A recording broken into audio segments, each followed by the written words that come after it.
Sumainyo ang Panginoon. At sumainyo Ang paanyaya ng Diyos na kababaan ng loob. Kaya nga ang tanong ay, sino kaya ang uuwi sa atin na pinalulugdan ng Diyos? Bahagi ko yun at makita ko natin. Sabi nga po dito, itong dalawang tao ito sa narinakatan at pinamanik na yung sosialin. Pareho nasa loob ng templo. Bahagi yun. So, maliwanag, dalawang lalaking pumanik sa templo. Pareho nasa loob ng templo ng Jerusalem.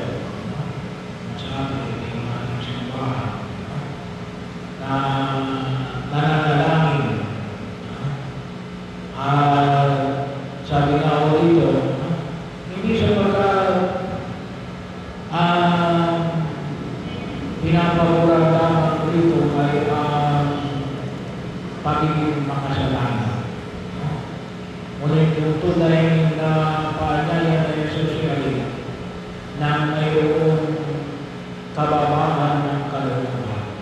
Napakahalaga ko yung kababaan ng kalooban. Kasi sabi nga natin, kung ikaw naman ay matuwid, maganda yun kung ikaw ay matuwid. Kaya ang sabi nga ni Jesus ay, kapag naman kung ikaw ay matuwid, ngunit ikaw ay gumahamak naman sa iba. So, ikaw rin ay nagiging makasalanan katulad ng iba. Kasi kasalanan din ang mama sa kapwa. Nakakalaga yung kababaan ng kalooban. Well, maigi na yun ang hindi tayo nagkakasala. Yun ay maiwala. Pero yung tunay na paanyaya ng Jesus, makasalanan man kung matuwid, at ang tunay na matuwid ay kinakailangan ng alin, may kababaan ng kalooban.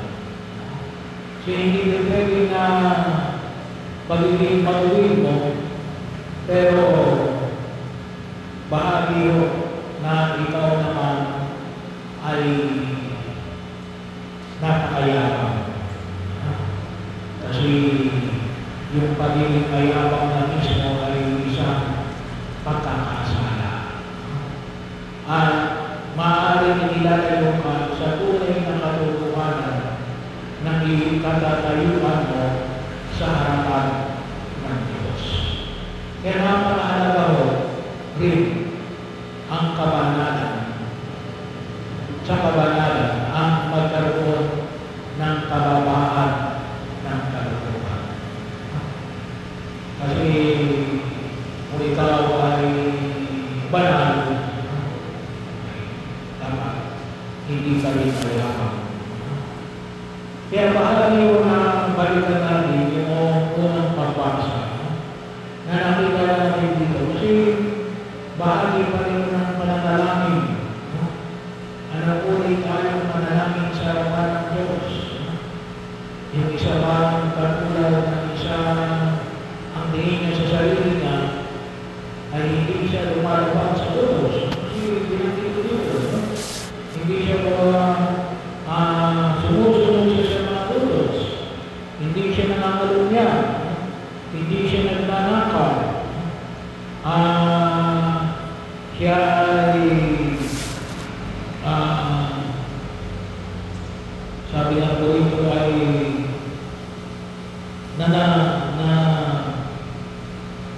nagbibigay ng ikapo sa lahat ng kanyang kinikita. So bahagi yun, kasi bahagi yun ng mga salita na nagbibigay ng kanyang ikapo ng lahat ng kanyang kinikita. 10%. So ano ba?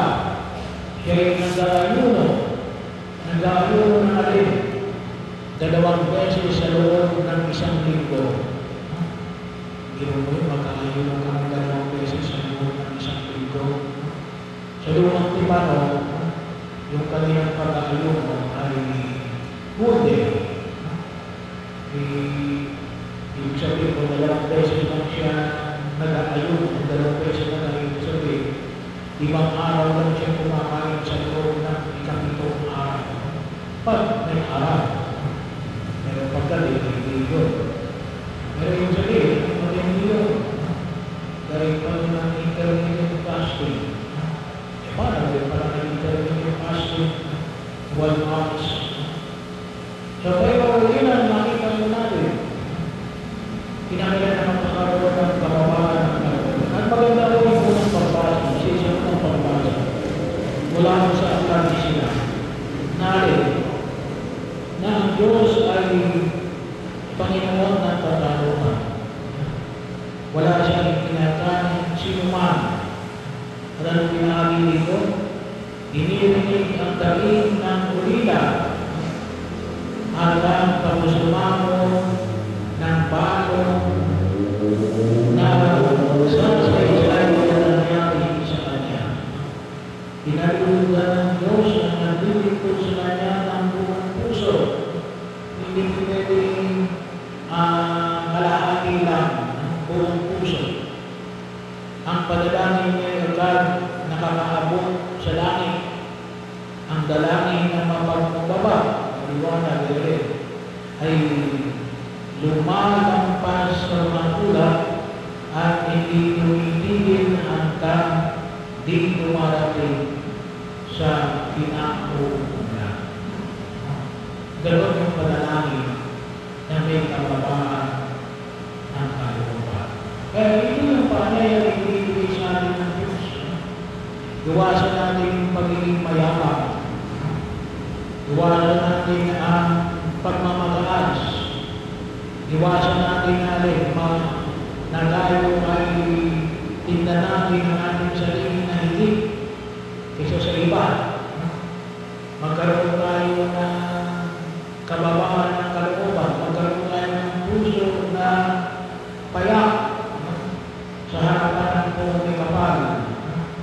Hindi na natin pinakailangan palamukian natin ang ating sarili sa harapan ng buong kapal. Sa pagkakaroon naman ng Diyos, tunay natin kalalagayan at kalagayan. Kaya ito yung hindi natin sa buong kapal. Isang puso may kababaan ng kalooban. Isang puso na kung saan ay nakalapat sa lupa. Isang puso na nakalapat sa katotohanan. Kaya hindi namin sa national, Panginoon, gawin mo ako may puso, may mapamang loob. At ito po yung kailangan natin sa katanong kung may kapal. Kung isa nung kasi gusto natin na palagigin yung ating sarili. No? Hindi. Sabi naman natin, ito ay kinakailangan natin pinapractice. Huwag palaging ako. Huwag palaging ako. Yan ang sabi natin sa mga kailangan pinili natin ng mga taong sakit. Ay bakit sakit? Lahat ay sa akin. Ay ang tinitingnan lamang ay tungkol sa kanyang sarili. Tingnan natin yung ating sarili sa ayon sa mata ng Diyos. Hindi sa pagkilala natin